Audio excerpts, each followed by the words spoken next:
Hello, I'm Alan Kohler, founder of Eureka Report, which is now part of Intelligent Investor, finance presenter and columnist for the ABC. And I'm Stephen Mayne, contributor at Intelligent Investor, founder of Crikey, publisher of the Mayne Report and shareholder activist.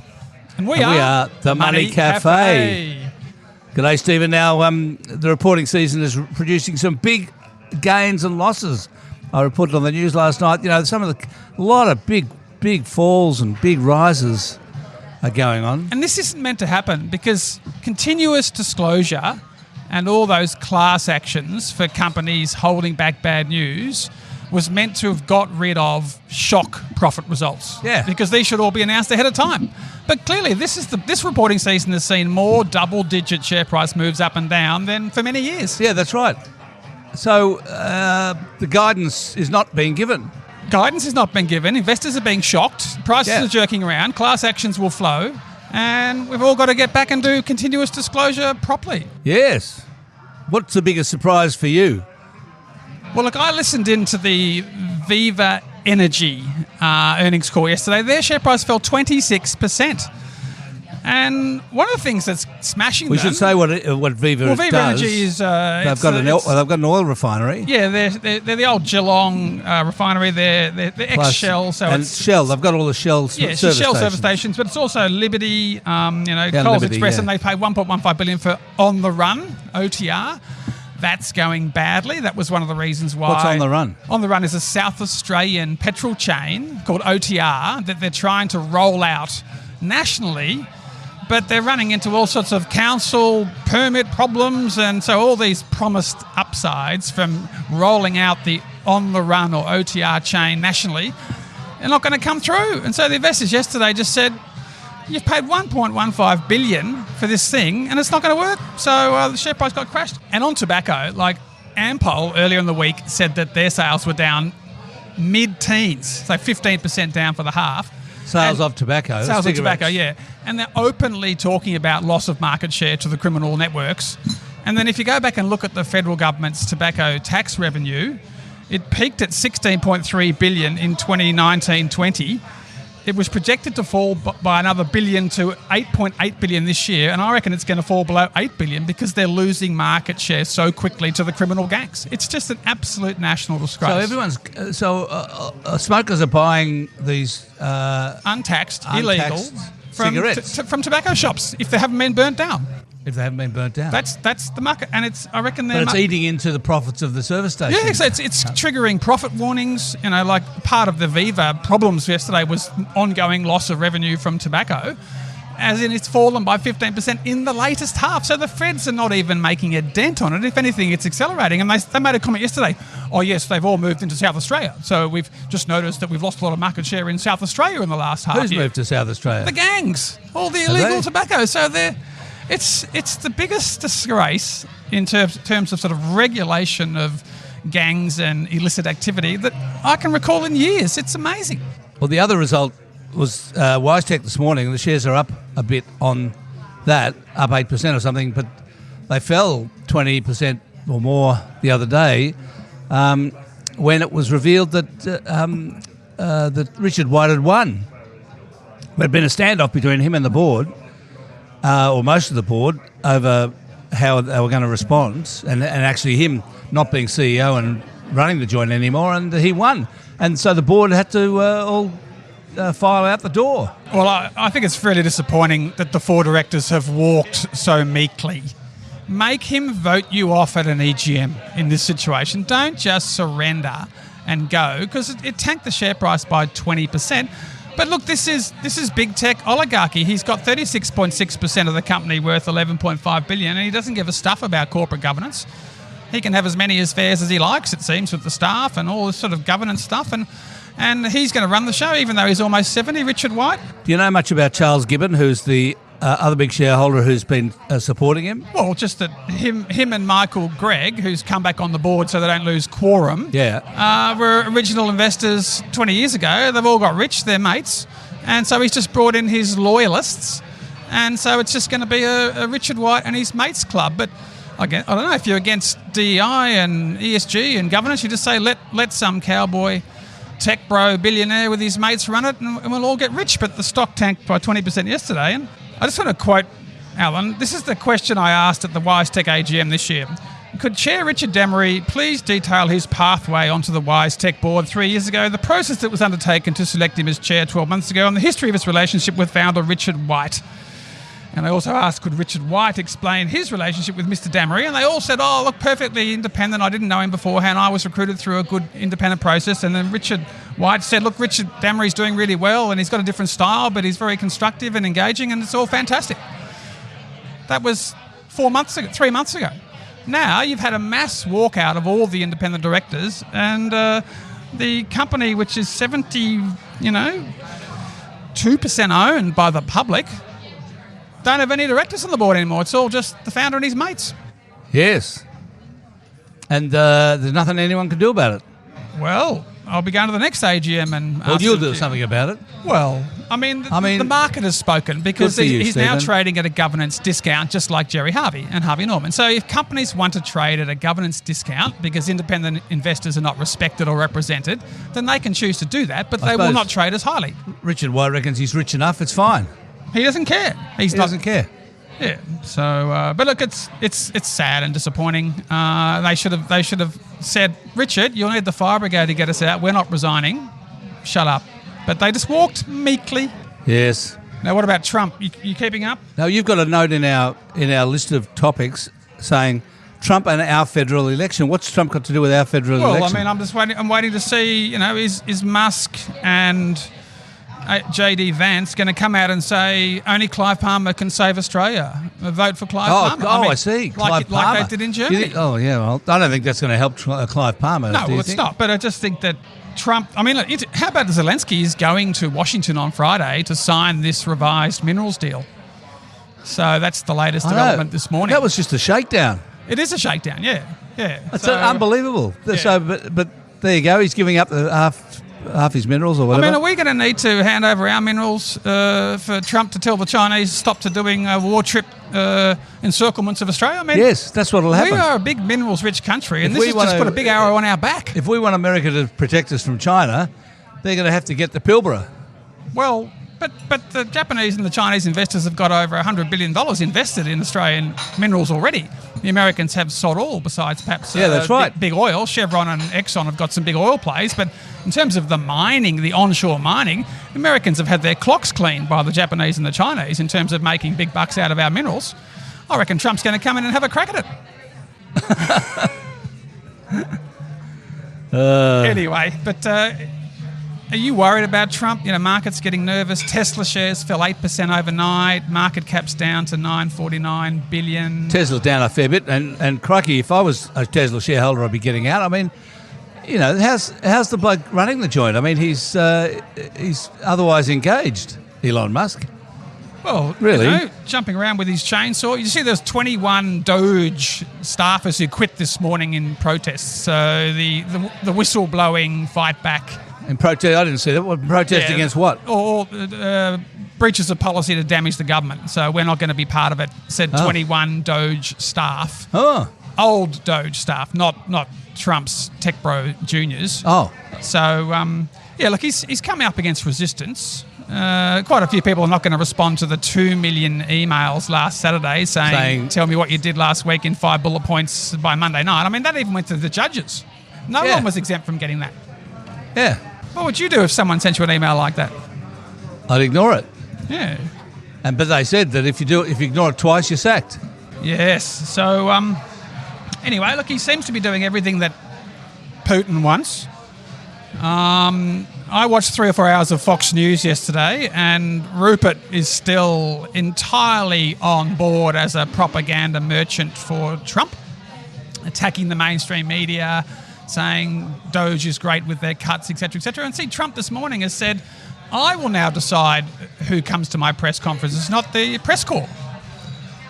So he's taken over that as well. So it is a wild, chaotic, chaos from within strategy. Putin's loving every minute of it. Rupert with his new Russian wife, I think Rupert needs to stand up and defend the press here. He's not going to do that.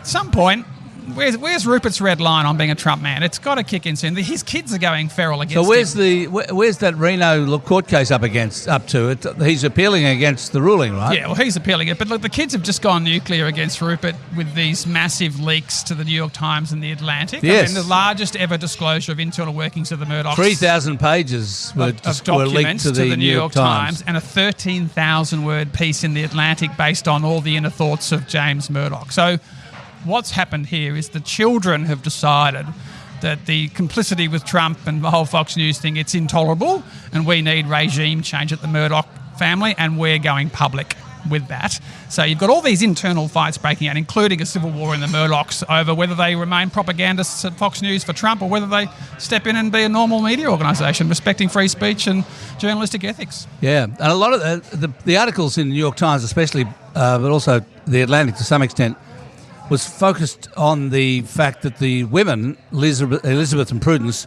were cut out of management inheritance simply because they are women.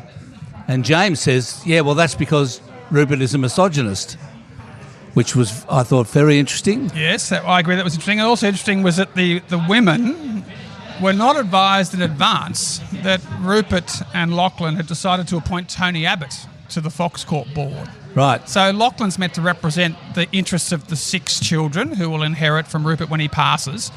And they just announced that, and they read that in the press. And both of the sisters, Prue and Liz, were horrified that Tony Abbott's been appointed. He's a shocking climate denier. Don't forget when Tony appointed himself Minister for Women and only had one woman in his cabinet. So this whole line about Rupert and misogyny, Tony Abbott fits the line, but Tony Abbott hates Putin and is all over saving Ukraine. So this is one of those other fascinating internal struggles as Fox News pumps out pro-Putin propaganda, with Tony Abbott authorising it because he's on the Fox Corp board.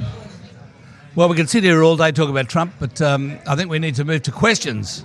Before we do that, here's a quick word from our sponsor.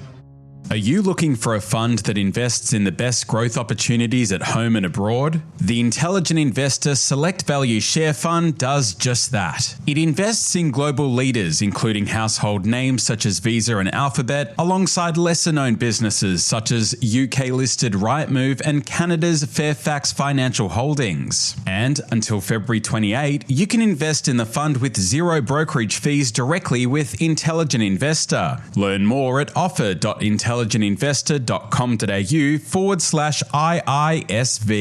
Okay, first question from Lachlan. I'm so sick of this endless infatuation with CBA, Commonwealth Bank. Investing in CBA is just as speculative as housing itself, built on the assumption that house prices will keep rising indefinitely even when no real value is added to physical dwellings. The game is bigger mortgages, higher debt and endless price inflation, ? Surely CBA shares fall when Australia's housing tax, negative gearing and speculation stop. The bank thrives on policies that funnel wealth into banks, such as CBA, through mortgages instead of tax revenue. Take those away and its biggest tailwind disappears. And then we've also got a question from Craig, who is a mortgage broker who has handled billions of dollars of loans, and he's basically come out and said that Matt Common's talking points about we write loans in-house, we don't use mortgage brokers, and Craig has just given quite an essay about how the CBA is not offering cheap home loan prices. They are not very competitive, and customers are not getting a good deal in his opinion. He's basically defending his patch, I think you could argue about, saying that mortgage brokers would deliver more competition. If you don't use a mortgage broker, you just sign up with CBA in-house. How do you know you're getting the best deal? Well, Matt Common is saying that 2/3 of their loans are signed up in-house. So, and that's much more, I think, more. I think the other banks are about 40%. Yeah. But isn't that more profitable because they're not giving them the best deal, they're just giving them the in-house deal? Sure, it's more profitable because they're not giving commissions to mortgage brokers. Or the best price. And it's not the best price. So, yeah. Now, you did a piece on the news about the CommBank share price bubble. I did. Tell us what you said. I said that it's gone up a lot and looks like a bubble, and it's starting to burst already, down 8%. And it's unsustainable. It's like Commonwealth Bank is the most expensive bank in the world on a price-to-book ratio. That is to say, it's the share price as a ratio of its loans 3.7 times versus 2 times for most other banks. That's unsustainable. It can't last. So I'm with Lachlan. I mean, Lachlan's focusing on negative gearing, and when that's sort of brought to an end, I don't see that coming to an end anytime soon. So I don't think that's going to be the thing that brings Commonwealth Bank down. It's just going to be the fact that the share price is too high. Yeah, but I mean, I do think the Commonwealth Bank is carrying regulatory risk. I mean, what's to stop a teal-driven minority government negotiating? You can't charge more than 15% for a credit card, because at the moment Commonwealth Bank's got 27% market share with credit cards, and they're charging 21% to and 22% for a cash advance if you're desperate. So they've got a lot of regulatory risk. If someone came in and started saying you can't do that, then their profits are not going to be 10 billion post-tax for much longer. So now Derek says, should I participate in the Goodman Group equity raising? Am I likely to make a profit in the short term? Well, look, Derek, you've just got to wait until the March 13 closing date, because they're offering their 63,000 shareholders a chance to buy $30,000 worth of shares at the recent placement price. They did a $4 billion placement to ride the data centres boom. And the stock is trading at about that level. And what's the price? What is the price? Well, $33.50 is the placement price, and the stock's at $33.60, I think, yesterday. So it's not worth it at the moment, and they haven't put in what's called a VWAP alternative price. The best share purchase plans like this say, yes, this is the price, but if the market crashes, we'll sell you the shares at 2% less than the 5-day trading price up to the close. That's what the best so the companies do. VWAP stands for volume-weighted average price. So over a period of time, right? So they pick up to the close normally. Yeah. So if a good company does that, and then you can put the money in straight away, knowing that you've got downside protection. But Goodman hasn't done that. So why would you give them $30,000 now when you don't know if Trump's going to trash the share price down to $25 with something crazy between now and March 13? So do not give them any money until right before the closing date. And you know what the price is, Correct. because if the price falls, then you're still paying $33.50. Forget about it. Give it a wide berth. But if the stock rallies to $35, you can take a little $1.50 margin, maybe sell some of your existing shares to pay for it. This is the way to do it. But at least they've offered their retail shareholders a share purchase plan, because many companies are doing big end-of-town placements supported by the AFR Street Talk column, which always gets the leaks. They never report how retail shareholders get treated. We keep getting shafted. And at least Goodman Group is offering us $400 million after the big end-of-town got $4 billion. Sheila says, my husband passed away a couple of years ago. He left me with a very generous portfolio of mostly blue chip shares. It is only now that I'm trying to get my head around what's involved, and I'm trying to learn as much as I can. The portfolio is handled by a stockbroker who charges $550 a month. I really don't know what he does for that, except for a few occasional recommendations. I've been learning about ETFs. Should he be approaching this in a different way and putting them all under the umbrella, such as Vanguard?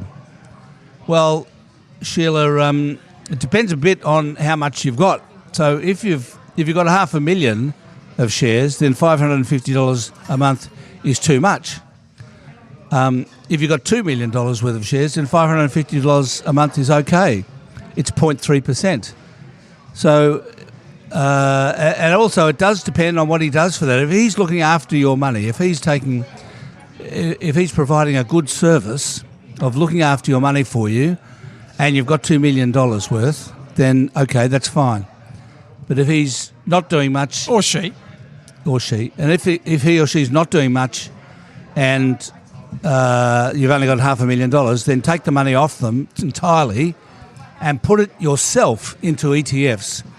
Vanguard. Go to Vanguard, take the money off the stockbroker, and give it to Vanguard. They'll charge you 0.2%. Much less than he's charging, and it'll just do what the market does. It's interesting. I gave 2 speeches at the Australian Shareholder Association last week at different branches, and twice I had old widows asking similar, I'm confused, help me, my husband died, what should I do? Questions. And I've just been living through this with my mum the last 2 years since my dad passed. I think it's really common. Because women do live longer than men in Australia on average. That's so right. It's a big issue. So I would simply say also to Sheila, don't liquidate any shares until you understand your tax liability as well. Because if you bought CSL at 77 cents in the float, 90% of the sale price is going to be capital gain. So you need to get that really clear-eyed assessment of your tax liability as well before doing things like liquidating a portfolio and rolling into ETFs just because that's so that'll involve probably either getting the stockbroker to do it for you or getting an accountant involved. Yeah, that's right. But really, that is something the stockbroker could do for your money you're paying him. Yeah. Her. Yeah, no, that's right. Now, Lyndon says, Alvin, you've been reporting on Australia's economic misadventures for as long as I've been aware of them. How about throwing your hat in the ring for the upcoming May election? I'm sure both parties would be keen to tap into your public reach. If you were to join, why not make you housing minister a condition of your candidacy? Well, one thing's for sure, Lyndon and Stephen, I will not be standing for Parliament. Not this election, not ever. I reckon... I'm 72 years old. It's just ridiculous. Yeah, but Darren Hinch did it at your age. So if I was advising you, I would go to Tasmania. I'd set up the Alan Kohler party and I'd run for the Senate in Tasmania because that's the least amount of effort to get the required votes to get the quota. I call it the trumpet of idiots. Well, that's what... Well, Clive's already got that. But no, he's called the trumpet of patriots. Well, yeah, that's right. But I think you'd do well. You've got a big name. Obviously, you'd have to give up all your ABC stuff. But look... Speaking of the ABC, just see Anthony Green has announced his retirement today. The federal election will be his last after doing over 100 live television broadcasts of elections, which got me thinking, are you the longest-serving ABC legend still standing once he goes? Because we've lost Barry Cassidy, we've lost Phillip Adams, now we're losing Anthony Green. Who out there is older and longer-serving than you in a big, high-profile ABC position? I would argue you're it. Who can you think of? I'm thinking of John Lyons. He hasn't been at the ABC that long. No, because you're over 20 years, aren't you? 30 years. 30 years at the ABC. 30 years this year. Wow. I started at Rip and Lee. Wow. 1995. I got married at Rip and Lee. There you go. Did you? There you go. So, but don't go soon, Alan. I mean, hang in there. I'm not. No, I'm fine. No. I was thinking that actually I'll keep going till I'm 80, I reckon. Well, that's what Ita said, Ita Buttrose. She wanted another term, though. She's almost 80. I know. And she's flamed out a bit, hasn't she, on this recently? Well, I'll turn 80 and demand another term, and I'll be doddering on the TV. No. I'll say, no, come on, Alan, they'll lead me off. Try and hand over to your son. Oh, my son, he's going doing well, so well, is he? Oh, it's amazing. Yeah. So, Kohler and Kohler. He's working on a book now. Is he? Oh, yeah. Whilst on paternity leave. Paternity leave. Paternity leave. Grandpa Kohler. He's got to go back to work in a couple of weeks. So, no, he's coming over to our place this morning to record one of his excellent Instagram videos. Because I've got a prop, which is a gold bar. I'm doing a thing on gold for the for the next Sunday, right? Because I record my Sunday things on Wednesday, so I'm recording it today. And yesterday I drove out to Spotswood, where there's a thing called the prop shop, and they rent out props for TV and theatre and everything. And I got hold of a prop gold bar, which I'm going to use for my thing. And Chris is going to record one using the same gold bar. There you go. I hope you're going to mention the opportunity cost of Peter Costello selling 2/3 of our gold reserves in a fire sale. I am. Yes. In 1997, he sold 167,000 tonnes. At what? No, 167 tonnes, not 667,000. Something like $350 a tonne or something. Yeah, that's right. And it was $2.8 billion worth at the time. And that's now worth $28 billion, or would be worth $28 billion. Right, so the opportunity cost of that sale is now $25 billion. Yes. Peter Costello, is he going to apologise? John Howard? Hello, John. Are you happy you did that? Well, the Reserve Bank says they sold it, not Peter Costello. Oh, rubbish. That doesn't happen without the politicians saying, we're all for privatisation, we're going to privatise Telstra, sell off 2/3 of the gold. Because government rules. The reason gold is going up so much is because central banks are buying it now. Because everyone's terrified and they don't believe Bitcoin is a reasonable store of value. No, and they don't, and they're worried about the US dollar. Yeah. So we have a noisy baby going on in the background. It's all happening at the Money Café. Now, who's next? Sue, can you explain the bailout of Whyalla? what are the implications of the failure of the steel and iron works in Whyalla for the whole country, and how does the bailout sit in comparison with the money thrown at Qantas by the government during COVID? Are you okay with this bailout, Alan? Yeah, of course. Well, it's a political decision, okay, fair enough. But, I mean, it's interesting because the Whyalla Steelworks went to One Steel in the split from BHP. Newcastle went to BlueScope. One Steel got a Whyalla, and it's never been It's never been worthwhile, right? One Steel couldn't make a go of it. Gupta can't make a go of it. I don't think anyone's going to make a go of it. I mean, it's basically a non-viable business. So I don't know. I mean, is it worth propping up? It's enormously expensive to shut it down at a time when we need more internal resilience in an unstable geopolitical environment. Sure. So that's right. I mean, I don't have a problem with propping it up, Okay. Yeah, I'm the same. I reckon we should buy Transurban as well, but that's another issue. Now, Mason actually mentioned that he loves the Alan cameos on Chris Kohler's cameos, channel. Yeah. Well, your little cameos on yeah. Chris Kohler's channel. And he's saying, forget about all this debate about the problem with housing and the fact that it's too high and we shouldn't treat it as an investment. As an investor myself, should I get into housing? He's saying, give me some housing advice. When are the first warning signs that it's a bad sector to invest in? His parents got rich on housing. So what should we approach?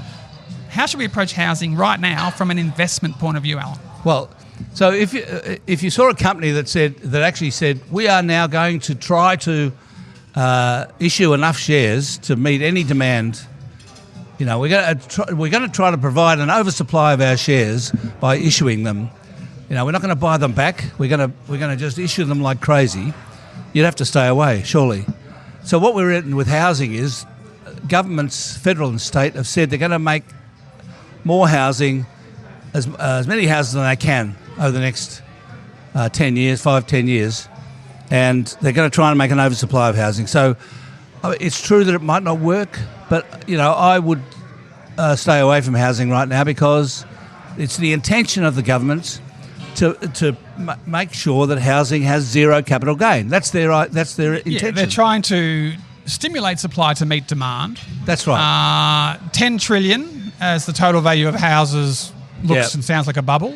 So I agree. I wouldn't be getting in. There's risks. We could get a dramatic cut in immigration if we get a Dutton minority government supported by right-wing independents.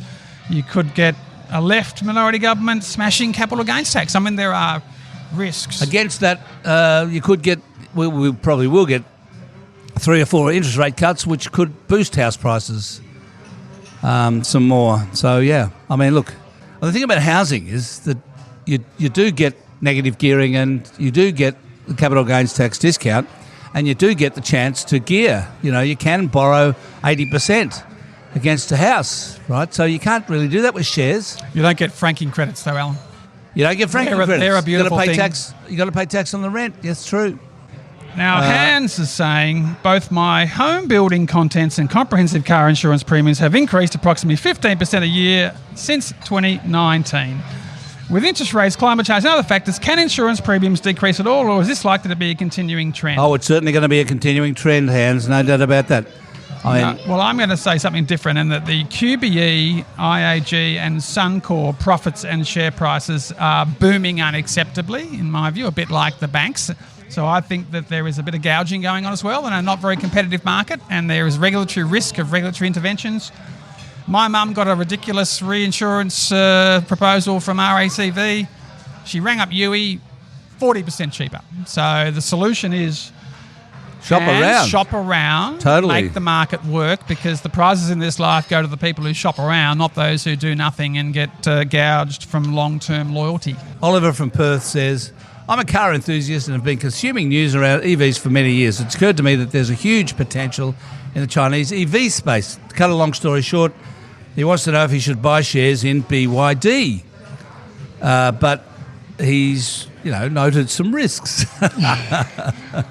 Yes. You've got to pay 1 on the Hong Kong exchange to get into them, so there's currency risk. I don't think the currency risk is that great, really. The yuan, or renminbi as it's also called, is a pretty stable currency because it's controlled by the Chinese government, Yes. that doesn't really float.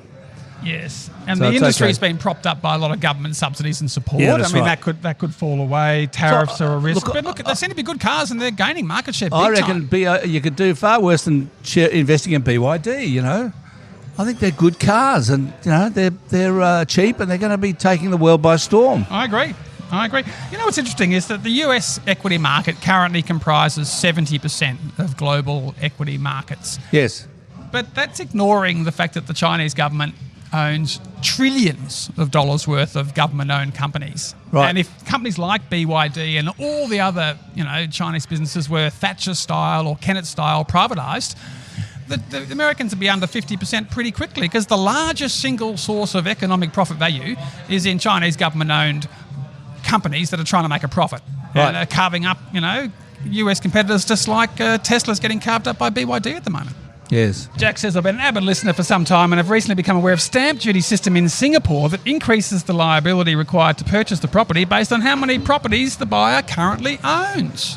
What do you reckon? There's a higher tax for multiple owners. The more properties you own, the more you pay in stamp duty. I mean, we have that effectively now because there's a land tax exemption for the principal home, but once you get into investment properties, you're paying land tax. So, but we only have it for one home. We don't have a scaling system that says once you buy 10. So, look, probably not a bad idea, Jack. But it won't probably happen. No, I don't think it's going to happen either. But anyway. Brenda says the RBA is focused in part on there being a tight labour market, but how do we know it is? The Phillips curve is no more.